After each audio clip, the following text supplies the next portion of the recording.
Welcome back to the Deep 404.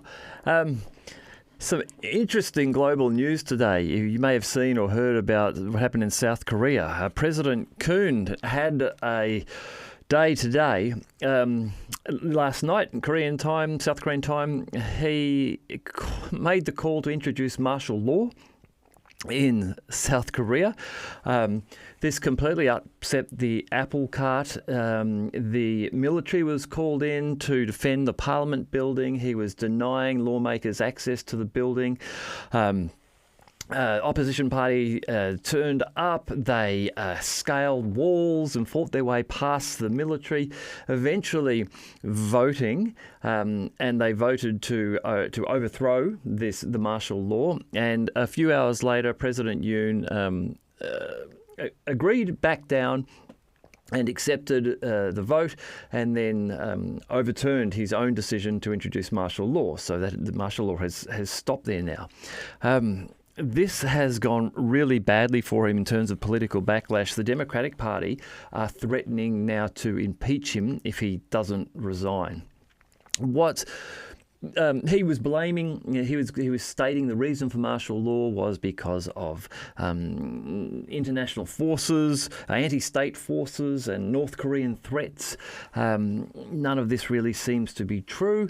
What seems to be happening is that he freaked out about his tenuous presidency. He was voted in 2022.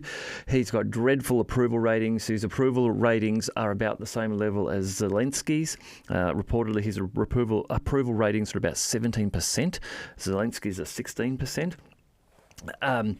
He has had troubles recently with his wife, with her accepting some Dior handbag, which has been considered as corrupt activity, and that has not been managed well, and that has been stressing him out. So it looks as though in a desperate attempt to try to bluff the nation into letting him put himself into a position of ultimate power, where no elections could be held if that were the case, that he would call martial law. This has backfired. We'll wait and see over the coming days to see if he does actually manage to avoid impeachment. But this is just such an own goal. I mean, he's just made himself look really bad, really out of control and disorganized. Interesting to see what happens there next. In Georgia, the Georgian president, Salome Zourabichvili, has said that she will not leave when her term ends. Her term ends later this month in December, because she believes that the parliament is illegitimate, and the Prime Minister has warned against a revolution amid continuing pro-European Union protests. So there are protests, riots. When you watch what's happening, they are riots. When you listen to the Georgian president, Salome, they are peaceful protests. Her powers, which are primarily ceremonial, maintains that the October 26 election, in which the party Georgian Dream won with 54% of the vote, it was illegitimate, and that it does, therefore, the elected government are illegitimate, and therefore no one can vote to elect a new president, and so she will retain her mandate as president, is what she's claiming. She is French by birth, was in the French Foreign Ministry, and in all reality has been moved into Georgia to try to put a Western leader in place. What is happening in Georgia is Ukraine Maidan 2.0. It's the same script as was used in 2014 in Ukraine. It's being used again here. However, the Georgian people seem to have read the script and decided, we don't like that. We've seen this movie and we've seen how this one ends for Ukraine. And so they have decided that they are throwing or tearing up the agreement for them to join the EU in 2028. This, of course, has got the EU and the United States very worried and panicking. And so they are supporting the president through the usual faces, NGOs and that sort of thing, pouring in support into Georgia to try and promote these protests, to try to get to a point where the legitimate, democratically elected government, the Georgian Dream, that the people voted for, to try to get them thrown out.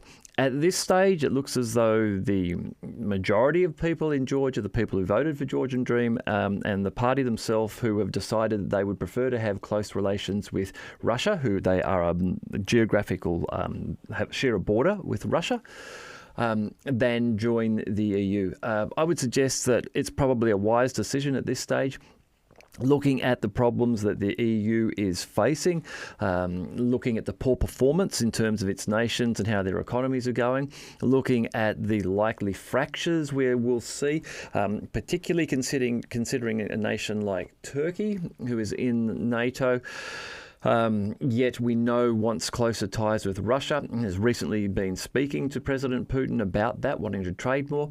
So I think Georgia is probably making the right decision here. It is very interesting watching the propaganda on X, Twitter or X, where you see some very pro-Western Georgian sources claiming that these are completely peaceful protests and that it's an illegitimate election, yet there's nothing to back it up. There is no evidence that it's an illegitimate election. There is talk that there was fraud going on during the election vote counting, but there's no evidence being brought forward.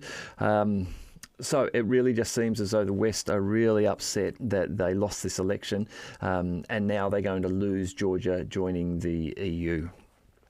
Okay, so that's Georgia and South Korea. Ukraine. In Ukraine, Pokrovsk, an assault is incoming. So this is Donetsk here. You can see where I'm circling the mouse. This is Pokrovsk here. So the Russians have advanced from Donetsk to Pokrovsk in the last 3 months. The red line here is roughly where the front line is in this area. And this green pizza-shaped sliced wedge, this is what the Ukrainians are getting very worried about at the moment. The Russians are attacking successfully from the south of Pokrovsk and are likely to start an assault on Pokrovsk in the coming days, if not hours. Once they take Pokrovsk, which they will do, then as if this red line moves up a little to the bottom of this green line here, the Russians can travel across the top of this pizza slice towards the city of Dnipro here. Now, if they do that, then the Ukrainians will find themselves in a large pocket bounded on the western border by the Dnipro River. Along the top, this top line here, as the Russians advance along here and cut in towards Dnipro, and then along this red line here, which will firm up and join, leaving this entire area in here a big pocket. So this is the current biggest fear of a collapse for the Ukrainians. The challenge for them here is that around Pokrovsk here, and it's interesting, I circled these two areas here. I circled here. This was about 9 months ago because I knew that this was going to become interesting. To the east of Pokrovsk, go back this way towards Donetsk, all of these cities, towns, villages in here have been quite heavily fortified since 2014. To the west, that is not the case. The fortification line really stops at Pokrovsk. So once the Russians get past here, their ability to travel along, a line roughly along this green line, along these roads along here, becomes far easier than what they've had to battle through over the last 3 months to get themselves from Donetsk to Pokrovsk. That is about 50 kilometres from Donetsk to Pokrovsk, fighting through some of the most heavily fortified territory in Ukraine. And we are talking about modern heavy fortifications. This is stuff built since 2014 onwards. That's 50 kilometres. It's about 150 kilometres to Dnipro, similar distance to Zaporozhye. So we would expect that the Russians are likely to clear these distances in a far shorter time than it has taken them to clear this distance here, perhaps this 50 kilometres here. The fighting should be far easier for them.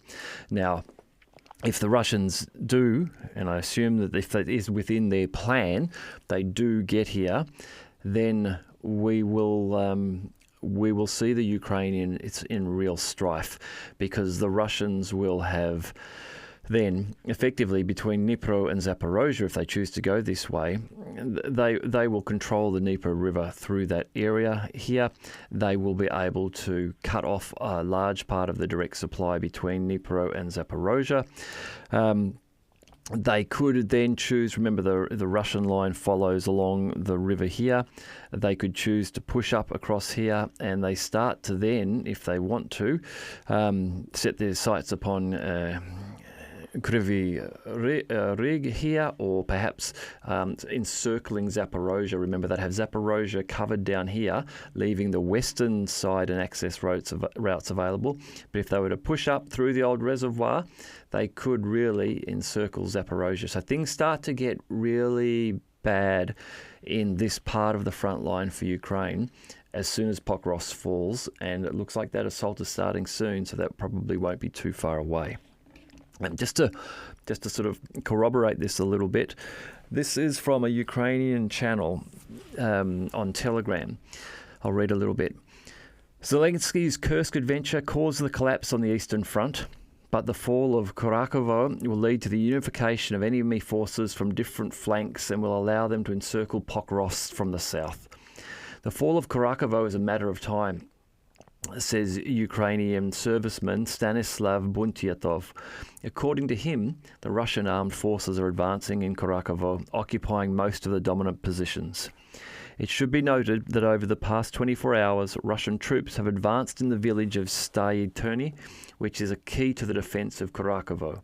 Judging by the deep state map, fighting is already underway throughout the village and part of it has been captured.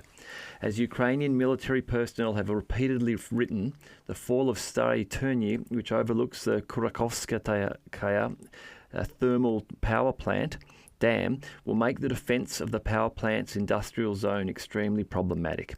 With the loss of the industrial zone, Kurakhovo itself will most likely be lost. At the same time, it is the Kurakhovsky direction that could become a catalyst for a huge collapse of the defensive line for the Ukrainian armed forces.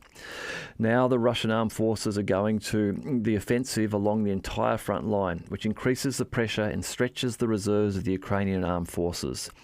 Bankova and Zelensky, the Ukrainian government and Zelensky, personally are sacrificing Donbass in order to hold the Kursk territories as long as possible, which are used for PR but have no real strategic prospects.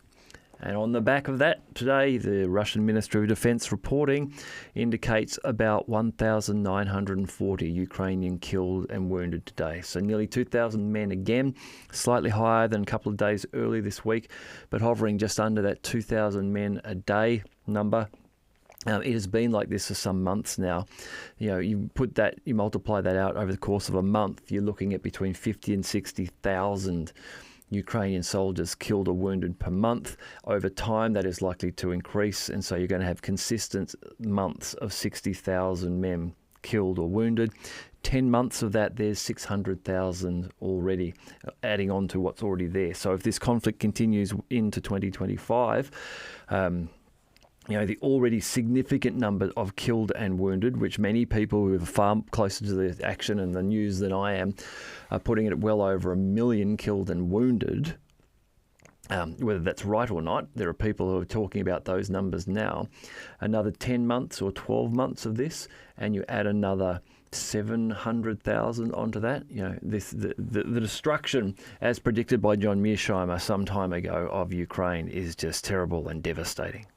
So the fighting continues, the Russians continue to roll and advance westward, and winter begins to descend on Ukraine. All right, I'll talk to you again soon.